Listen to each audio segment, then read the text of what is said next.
அலைக்கும் வரஹ்மத்துல்லாஹி வபரகாத்துஹு. எம்பெருமானார் ஸல்லல்லாஹு அலைஹி வஸல்லம் அவர்கள் மீது ஸலவாத் ஓதுவது சம்பந்தமான ஹதீஸுகளை நாம் ஒவ்வொன்றாக பார்த்து வருகின்றோம். அந்த அடிப்படையிலே இரண்டாவது ஒரு ஹதீஸாக وعن أنس بن مالك رضي الله عنه أن النبي صلى الله عليه وسلم قال من ذكرت عنده فليصلي علي ومن صلى علي مرة صلى الله عليه بها عشرا رواه أحمد. பெருமானார் ஸல்லல்லாஹு அலைஹி வஸல்லம் அவர்கள் ஒரு ஹதீஸை நமக்கு சொல்லித் தருவார்கள். யாரிடத்திலே என்னுடைய பெயர் நினைவு கூறப்பட்டதோ அவர் ஃபல்யுஸல்லி அலைய, என் மீது அவர் ஸலவாத்துகளை சொல்லட்டும். வமன் ஸல்லா அலைஹி மர்ரத்தன், யார் என் மீது ஒரு ஸலவாத்துகளை சொல்கின்றார்களோ ஸல்லல்லாஹு அலைஹி பிஹா அஷ்ரா, அதை கொண்டு அல்லாஹு தஆலா அவருக்கு 10 முறை ஸலவாத்து சொல்கின்றான் என்பதாக பெருமானார் ஸல்லல்லாஹு அலைஹி வஸல்லம் அவர்கள் அறிவிக்கின்றார்கள்.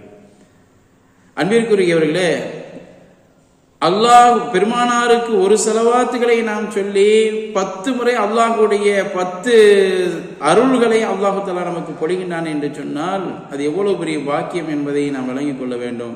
எனவே அந்த அல்லாஹுடைய அருளை நாம் பெற்றால்தான் இந்த உலகத்திலே மனது சந்தோஷமாக நிம்மதியாக பல பிரச்சனைகளிலிருந்தும் பலவிதமான ஆபத்துகளிலிருந்தும் நாம் நீங்கி இந்த உலகத்திலே நிம்மதியாக வாழ முடியும்.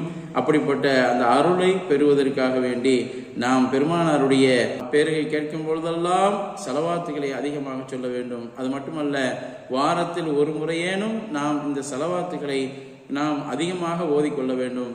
ஒரு குறிப்பாக மன்சில் என்ற அந்த கிதாபுகளிலே கிட்டத்தட்ட 40 ஸலவாத்துகளை நமக்கு அற்புதமான முறையிலே எழுதி தருவார்கள். எனவே அந்த மன்சிலை எல்லாம் எடுத்து வாரத்திற்கு ஒரு முறையாவது நமது வீடுகளிலே இருந்து அந்த 40 ஸலவாத்துகளை ஓதினோம் என்று சொன்னால், தினந்தோறும் ஒவ்வொரு வாரமும் நாம் ஓதினோம் என்று சொன்னால் அது நிச்சயமாக நமக்கு பயனுள்ளதாக இருக்கும். அது பெருமானாருடைய அன்பை பெற்றுத்தரும், அது அல்லாஹ்வுடைய நெருக்கத்தை நமக்கு பெற்றுத்தரும். அப்படிப்பட்ட நெருக்கத்தை அல்லாஹ் தஆலா பேசக்கூடிய எனக்கும் கேட்கக்கூடிய உங்களுக்கும் அல்லாஹ் தஆலா நசீபாக்குவானாக. ஆமீன் ஆமீன் யா ரப்பல் ஆலமீன். அஸ்ஸலாமு அலைக்கும் வரஹ்மத்துல்லாஹி வபரகாத்துஹு.